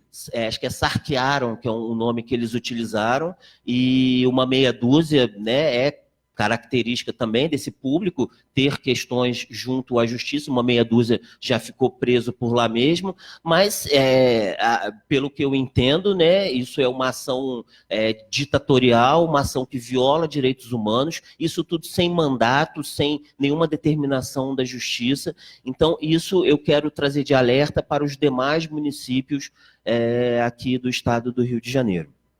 Bom, desculpem até pelo desabafo, acho que eu vou continuar falando agora do trabalho do Centropop e da forma como eu tenho tentado conduzir o trabalho enquanto coordenador daquele espaço, certamente tendo o Código de Ética da Psicologia à frente, mesmo enquanto coordenador, que além de orientar a equipe técnica, cabe ao coordenador, né, orientar uma série de outras questões, como mais administrativas, como limpeza, segurança, questões da alimentação, recursos humanos, e que isso acaba tomando muito tempo. Eu até gostaria de ter mais tempo para estar junto à equipe técnica, qualificando a execução desses serviços tipificados. O Centropop lá, eu acredito que tenha uns 8 anos de funcionamento. Eu estou lá uns 2 meses e meio. A primeira ação que eu tomei assim que lá estive foi determinar que os portões do equipamento, né, considerando que é um equipamento público estatal da assistência social, permanecesse aberto durante o funcionamento. O equipamento lá, ele funcionava com um portão trancado, com um cadeado. Então, qualquer sujeito em situação de rua, para acessar o serviço, para solicitar atendimento técnico ou simplesmente para ir ao banheiro, ele ficava ali, só tinha que esperar abrir o portão, tirar o cadeado, e foi uma grande resistência de toda a equipe por conta dessa periculosidade que, de fato, existe. Trabalhar com população em situação de rua, trabalhar no território à noite, estar sujeito ao inesperado, eu reconheço isso. Entretanto, até quando me perguntam como que é esse encontro, sobretudo à noite, com sujeitos que estão sob efeito agudo, né, de álcool e outras drogas, eu digo que a qualidade desse encontro ela vai estar diretamente relacionada com um vínculo estabelecido. Né? A equipe ela busca certamente ter assim, uma atenção no sentido de respeitar o momento. Algumas vezes, né, aqueles sujeitos não querem contato, alguns momentos eles sim estão fazendo uso de alguma substância, então a equipe evita contato, passa longe, dá um tchau, pergunta só se está tudo bem, mas não chega, não se aproxima, respeita aquele momento. Outros não têm problema, sabe, justamente por saberem que nós somos da assistência social, que nós não somos profissionais da segurança, né, às vezes até permanecem fazendo uso de alguma substância ilegal, e é importante que a equipe entenda, né, o trabalho da assistência social, que não é o trabalho de criminalizar esses sujeitos, não é o trabalho de punir esses sujeitos, porque muitas vezes a própria condição de vida os leva a uma punição. Então, além dessa determinação, né, de deixar os portões abertos, mesmo enfrentando, né, a resistência de toda a equipe, eu tenho visto que, tanto real quanto simbolicamente, é uma forma de mostrar que o equipamento está de portas abertas, não só para o público-alvo, mas como para a sociedade. Mostrar para a sociedade que o Centropop está de portas abertas para o nosso público-alvo. Isso, de fato, aumentou a frequência e a circulação desses sujeitos pelo equipamento. O Centropop, conforme a tipificação, ele deve ser um espaço de convivência, ele deve ser um espaço de convívio, um espaço onde as pessoas possam reaprender, readquirir novos hábitos, caso assim queiram. E assim, nesse sentido, a gente tem buscado trabalhar, e não somente como pejorativamente diziam que o Centropop só serve para banho e tosa, assim como fazem com cachorros, né? Então, as pessoas em situação de rua que hoje frequentam o equipamento, além de higiene pessoal e alimentação, elas têm acesso a uma série de outros serviços, além dos encaminhamentos, mas como atividades coletivas, oficinas, atividades que estimulem o convívio, atividades que proporcionem a eles outras opções a não estar na rua fazendo, né, desenvolvendo uma relação complicada com qualquer tipo de substância. Isso foi, né, e tem sido o caminho que a gente tem buscado caminhar. Uma outra questão que também eu fiz questão de buscar atuar nessa forma. A gente sabe que população em situação de rua, assim como a população em geral, não posso dizer que não, muitas vezes desenvolve e tem hábitos relacionados ao uso de álcool e outras drogas. Então havia uma determinação que o sujeito que estivesse sob o efeito de álcool não pudesse entrar no equipamento. Eu busquei rever essa situação. Eu entendo, né, que se o sujeito está sob o efeito agudo, se ele desenvolveu uma dependência química, esse é mais um fator pelo qual nós devemos buscar maior cuidado para ele. Então, nós temos atuado de que forma? É claro que cada pessoa, quando está sob efeito de álcool ou outra droga, cada um tem um comportamento de uma forma, mas nós não impedimos mais o sujeito que está bêbado de entrar, desde que ele não arrume confusões com as outras pessoas, né? Tem muitas pessoas que chegam, vão lá, tomam banho, jantam, né? Jantam, não lancham e depois vão embora. Então, não existe mais a regra.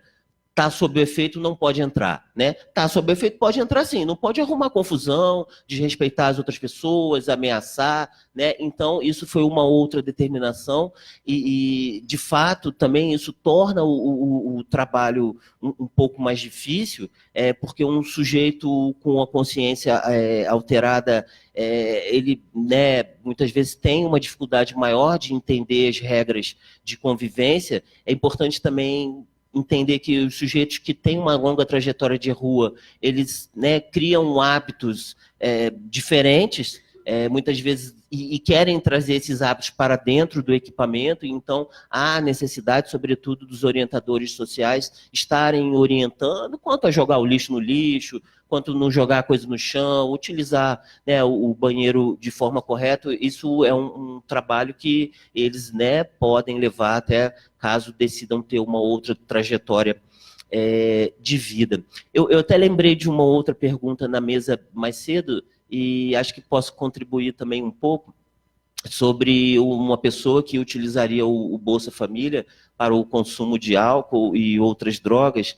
Eu, como venho da saúde mental, trabalhando com população em situação de rua, eu acho que esse entendimento é muito importante para que nós não tenhamos uma postura moralista, uma postura de julgamento quanto às pessoas que desenvolvem uma relação complicada com algum tipo de substância.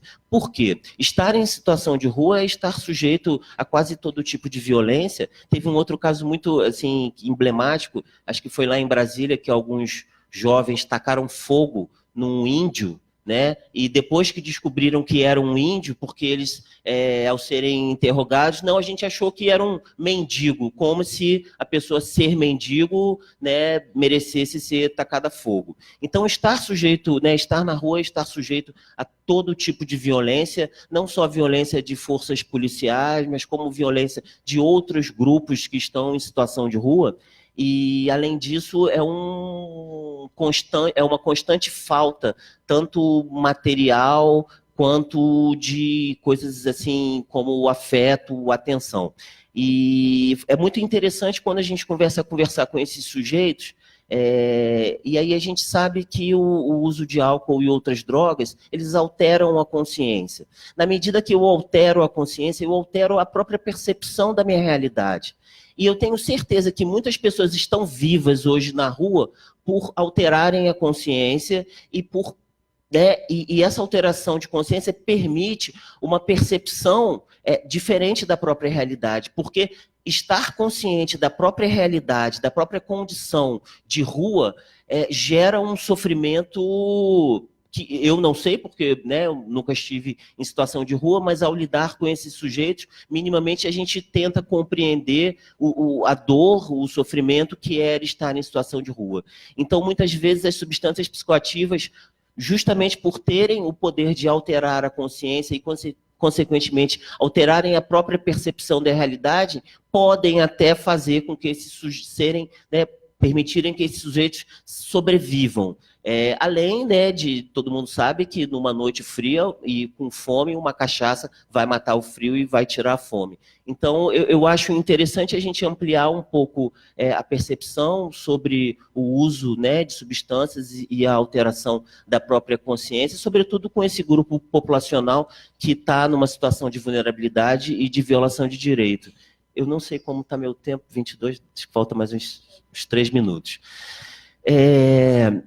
Além disso, tem um outro trabalho que também colabora bastante, né, no qual eu estou lá representando o Conselho Regional de Psicologia. Eu disse no início que é o Comitê Intersetorial de Acompanhamento e Monitoramento para a População em Situação de Rua. Esse comitê ele é previsto na Política Nacional para a População em Situação de Rua. Então, o município de Campos, né, no ano passado, o Executivo publicou um decreto instituindo a Política Municipal para a População em Situação de Rua, assim como o CIAMP Rua.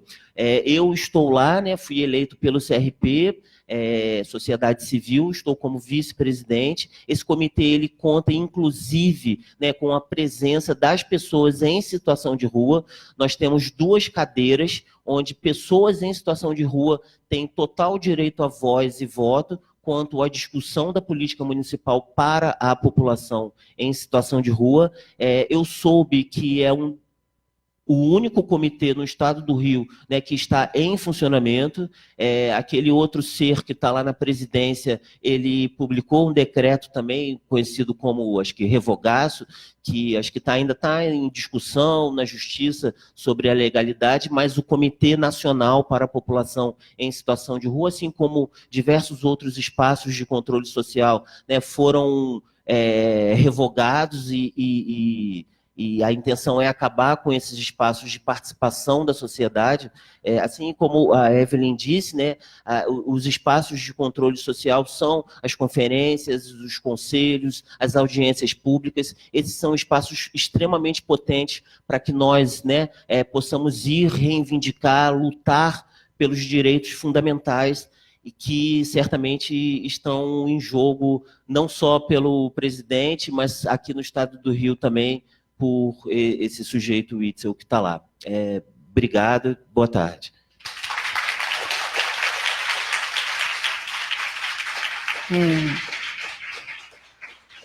Obrigada.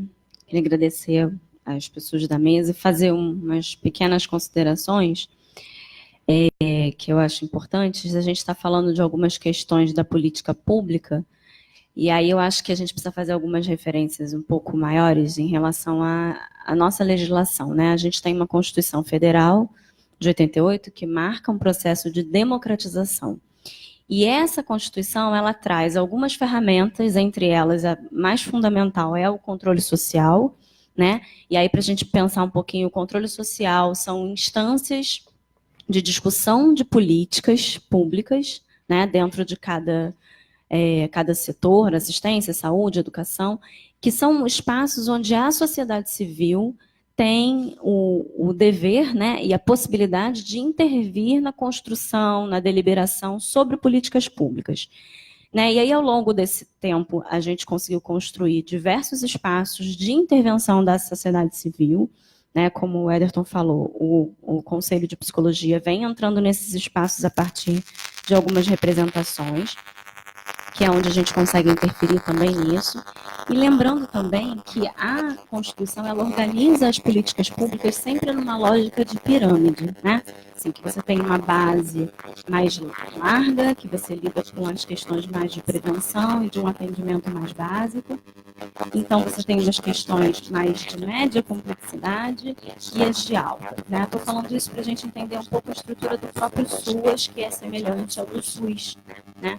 A gente tem o CRAS com proteção básica, que vai atender a todo e qualquer sujeito que esteja ali naquele território, né? E que vai fomentar atividades, que vai fomentar encontros.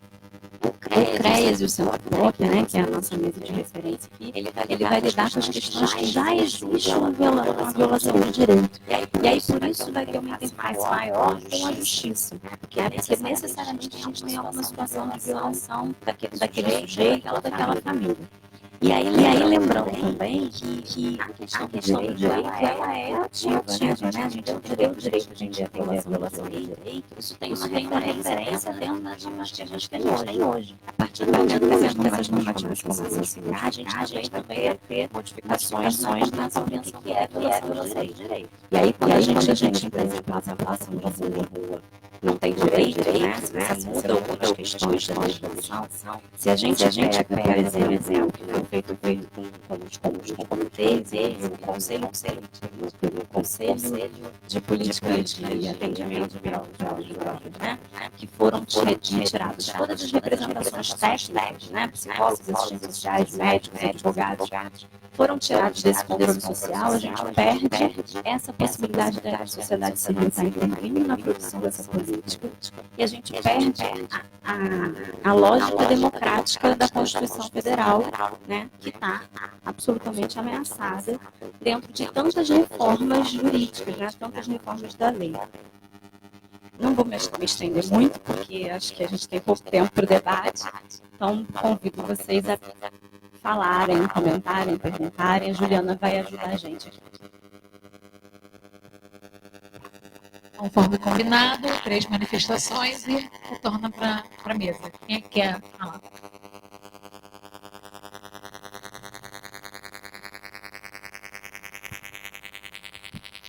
Boa tarde, meu nome é Natasha, sou psicóloga. Gostaria de dar os parabéns para todas as mesas, porque eu só falei agora, né? E queria perguntar qual é a percepção que vocês têm do Ministério Público, da Justiça, né?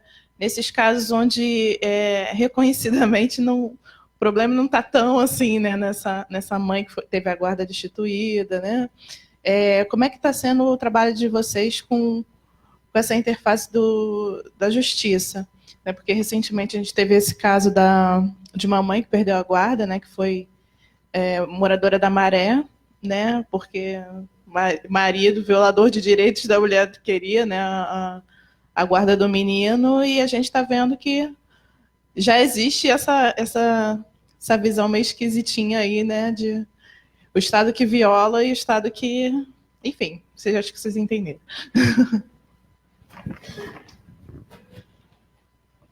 Mais alguém? Aqui atrás.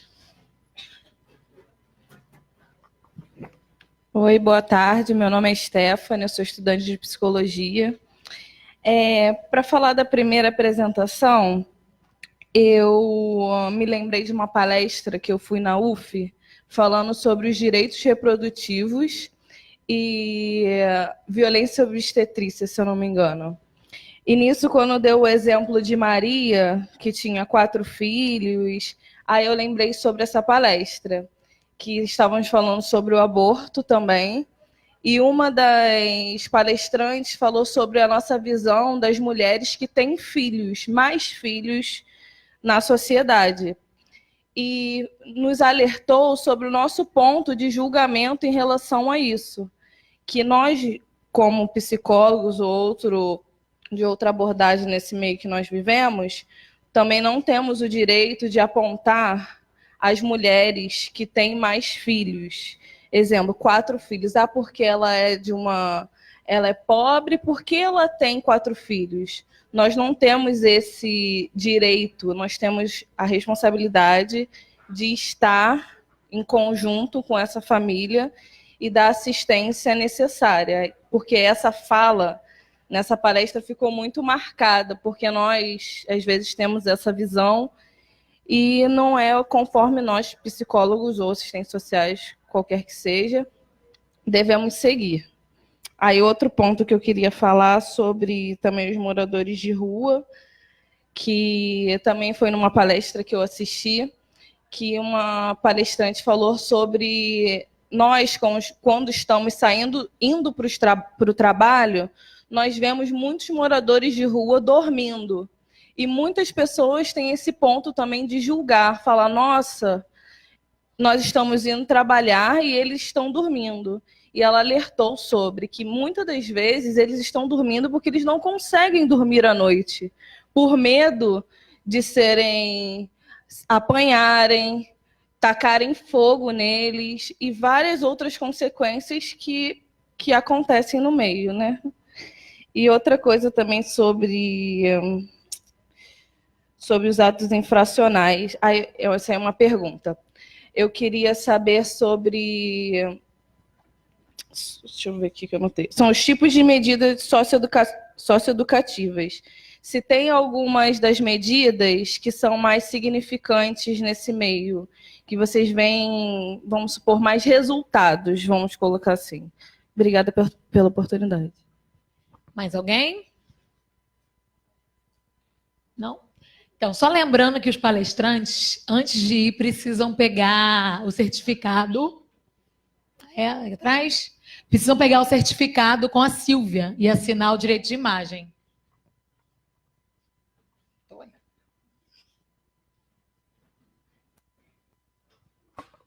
Boa tarde a todos. Eu faço parte da representação Sociedade Civil Organizada. A última representante que falou sobre o quantitativo de campos, quando ela se referiu ao pessoal que foi classificado quanto pardo, pretos e brancos, se vocês, além da história do royalties de petróleo, que não entra em campos, mas não é repassado para o que deveria de ser feito. Eu tive a oportunidade de trabalhar 14 anos na Bacia de Campos, operador 1 de petróleo.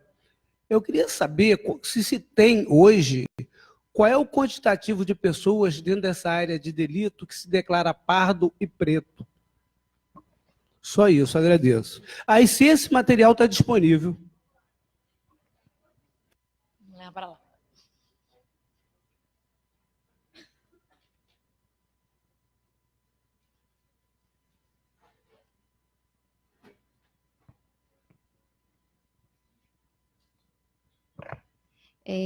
Eu vou falar um pouquinho sobre a primeira pergunta. Esqueci seu nome, desculpa. Natasha. Sobre a questão do papel do Ministério Público, né, junto aos CREAS, né? Não é fácil essa interlocução, né? Infelizmente, o papel da Justiça, a Justiça confunde o papel dos técnicos dos equipamentos dos SUAS, né? Além de ter um olhar culpabilizador, né, da família, né, tem um olhar como se nós trabalhássemos para a Justiça. Então, assim, e a gente trabalha para os usuários. Então, a gente precisa o tempo inteiro estar reforçando isso.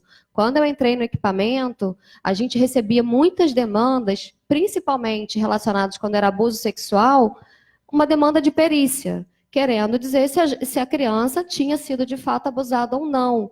Sendo que isso, primeiro, fere o nosso código de ética em relação ao sigilo, e a gente não trabalha, nós não somos peritos, né? Então, assim, a gente trabalha com a verdade do sujeito, né? Acima de tudo. Então, assim, não é uma interlocução fácil, porém, a gente está sempre tentando se aproximar e explicando, sempre que possível, qual é o papel do CREAS. Hoje, no município de Nova Iguaçu, essa relação está muito melhor do que era há 6 anos atrás. Mas por isso, porque seja nas audiências, seja quando a gente é chamado para falar de algum caso, a gente está sempre pontuando, né? O que é papel do CREAS, o que é papel do CRAS, aonde está o limite da nossa atuação, para que a gente também não se deixe levar por ameaças, porque tem ameaças, né, de prisão, enfim. Então, a gente não pode... de processos, então a gente não pode se valer desse medo e isso ferir a nossa atuação dentro do SUAS, né? Mas de fato não é fácil. E principalmente esse olhar que a justiça tem de culpabilizar a família, né? Aí a gente tem que estar sempre pontuando o que é do Estado, o que é da família e como que a gente pode estar ajudando nesse processo. Importante é nunca rivalizar, né, com o Ministério Público, e sempre ver como um parceiro, né? Enfim, esse é um ponto. Em relação à pergunta da colega lá atrás, muito bacana a sua colocação, porque retoma um pouco, né, aquela questão antiga de controle de natalidade. Né, quando você foi falando sobre isso, foi o que me remeteu, né, sobre controle de natalidade, como se pessoas de classes sociais menos favorecidas não tivessem opção de escolha, não podem escolher ter 5 filhos. Pessoas de classe social mais elevada podem escolher, mas as pessoas mais pobres não podem. Né? Então, me remeteu muito a isso, a gente precisa ficar muito atento para a gente não ter esse olhar de julgar uma família que nos chega com 10, 12 filhos. Não podemos cair nesse papel.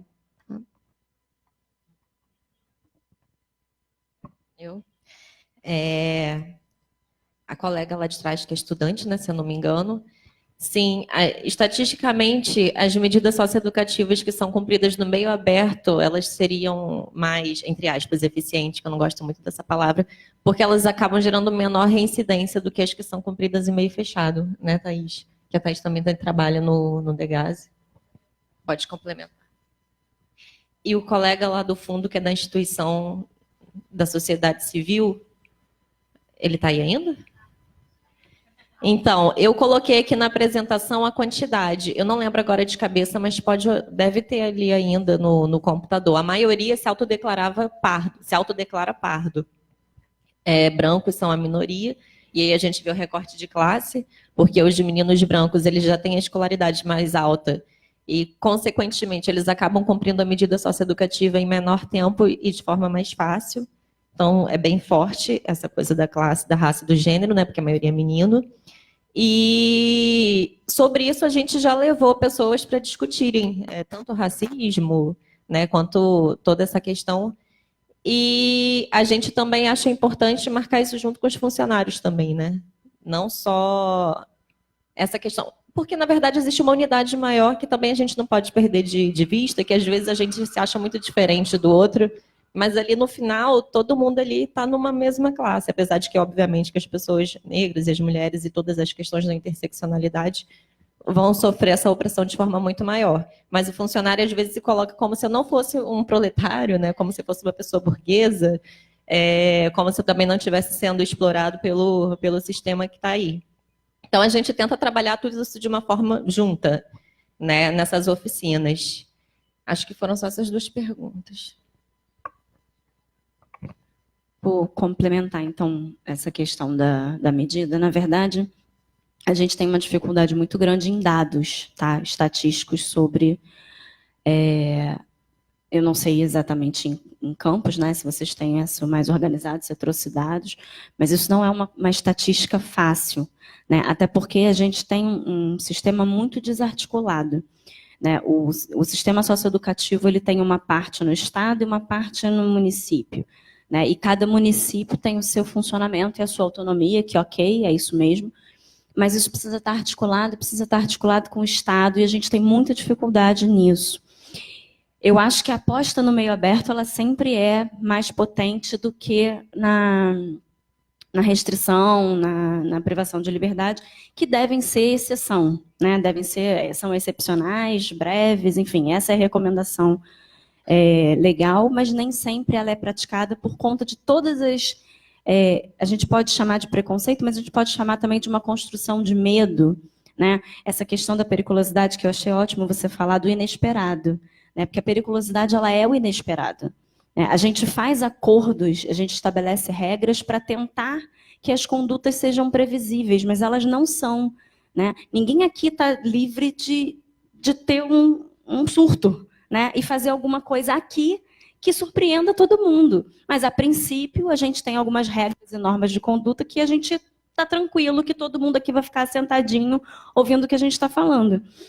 Né? Então, assim, esse trabalho é complicado. E aí eu penso que a articulação do sistema ela é fundamental. Né? Eu penso que foi importante também que a Viviane falou, né, que o CREAS atende as famílias que estão em situação de afastamento, né, os adolescentes que estão em situação de afastamento pela medida protetiva, que é o abrigamento, mas também pela medida socioeducativa. Eu entendo que a partir do momento que o adolescente dá entrada no sistema socioeducativo, ele é público do CREAS, mesmo que temporariamente ele esteja lá na internação provisória, lá no CRIAD. A família está no território, é para o território que esse adolescente volta.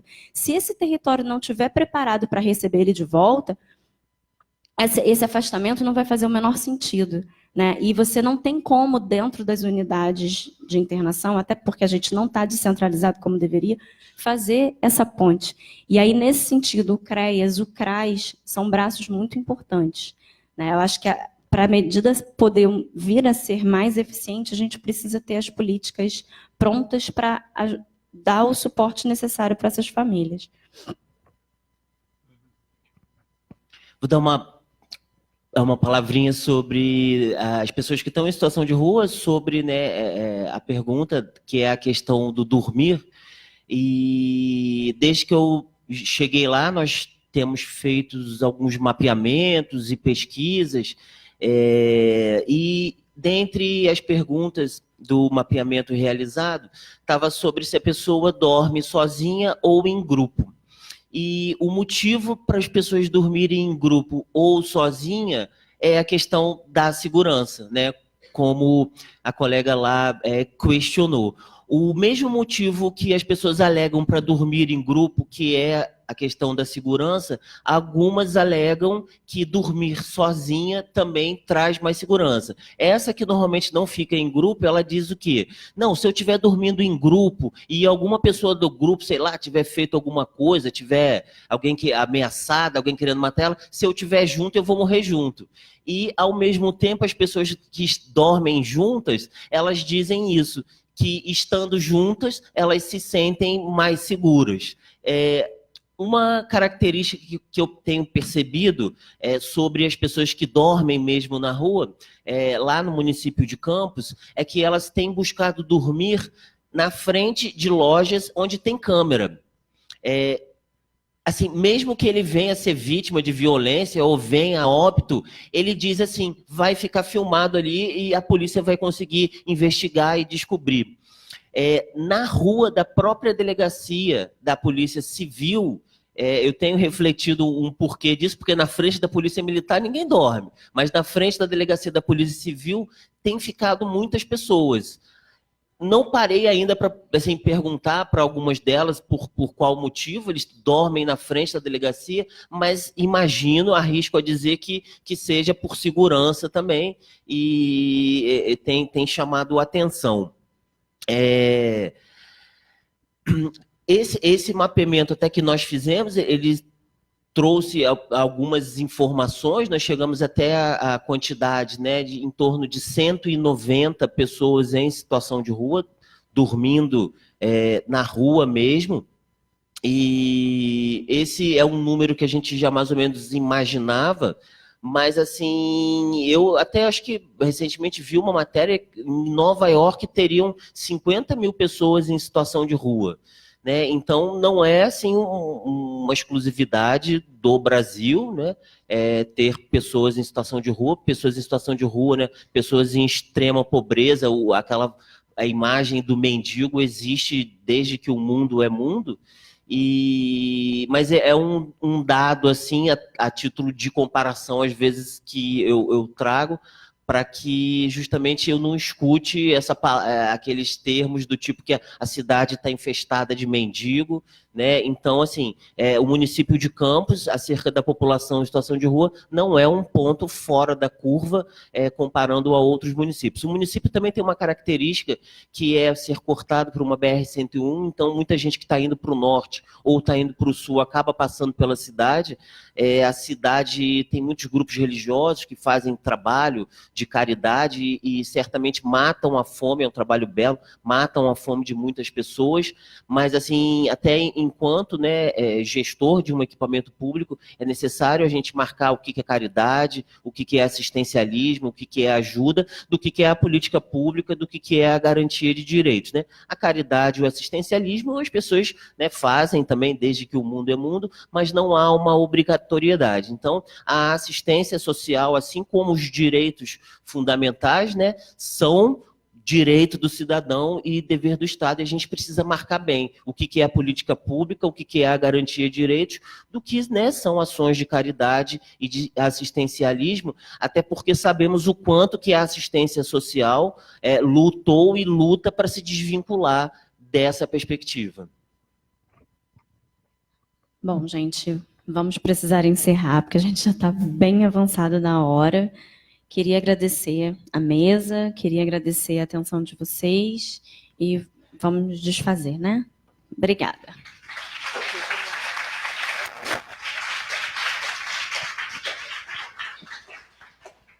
Bem, como a gente só faz o seminário uma vez por ano, então, assim, esses são muitos assuntos que a gente junta para poder discutir. Então, nós vamos para a mesa da Proteção Social Especial de alta complexidade.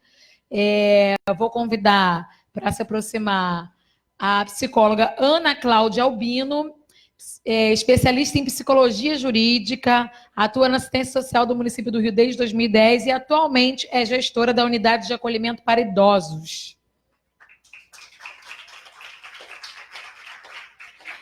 Vou convidar Marci Maria Ferreira Gomes, psicóloga graduada pela Universidade de Pernambuco, pós-graduada em violência doméstica contra criança e adolescente pela PUC-Rio, formação em terapia de família e casal pelo Instituto de Terapia e Família ITF-RJ, pós-graduada em psicologia jurídica pela PUC-Rio, atua na Associação Brasileira Terra dos Homens desde 98, assessora técnica, atuação na Família Acolhedora como psicóloga e posteriormente na coordenação do programa Família Acolhedora.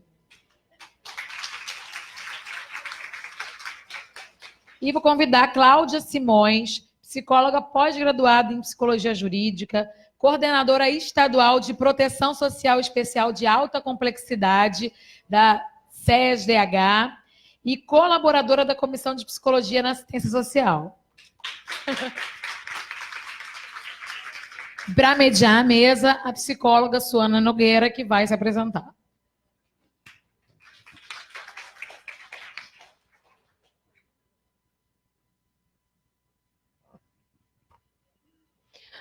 Boa tarde. É um prazer estar aqui, contribuindo com o CRP também, como trabalhadora. Acho que a gente precisa muito se identificar para construir, né? A gente não pode estar de longe, né? A gente tem que estar tentando sempre se aproximar.